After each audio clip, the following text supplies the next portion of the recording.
নেপাল নামটির সঠিক উৎপত্তি সম্বন্ধে জানা যায়নি, তবে সবচেয়ে জনপ্রিয় মত অনুসারে নেপাল নামটি দুটি শব্দ নে এবং পাল থেকে এসেছে, যাদের অর্থ যথাক্রমে পবিত্র এবং গুহা। তাহলে নেপাল শব্দের অর্থ দাঁড়াচ্ছে পবিত্র গুহা। নেপাল একটি বহু জাতির, বহু সংস্কৃতির, বহু ধর্মের এবং বহু ভাষার দেশ। নেপালের আসল কথ্য ভাষা নেপালি হলেও আরও বেশ কয়েকটি জাতিগত ভাষা রয়েছে। বিংশ শতাব্দীতে এবং একবিংশ শতাব্দীর শুরুতে নেপাল গণতন্ত্রের জন্য সংগ্রাম করেছিল। 1990 সাল থেকে শুরু করে 2008 সাল পর্যন্ত দেশটি একটি গৃহদ্বন্দ্বে মুখ ছিল।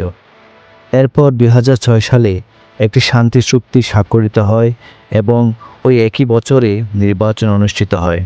সাংবিধানিক নির্বাচনের জন্য নেপালের সংসদ 2006 সালের জুন মাসে রাজতন্ত্রের অবসানের পক্ষে ভোট দেয়। নেপাল একটি ফেডারেল বা যুক্তরাষ্ট্রীয় প্রজাতন্ত্র হয়ে ওঠে এবং 200 বছরের পুরনো শাহ রাজবংশের পতন ঘটিয়ে আনুষ্ঠানিকভাবে নেপাল হয়ে ওঠে যুক্তরাষ্ট্রীয় গণপ্রজাতান্ত্রিক নেপাল।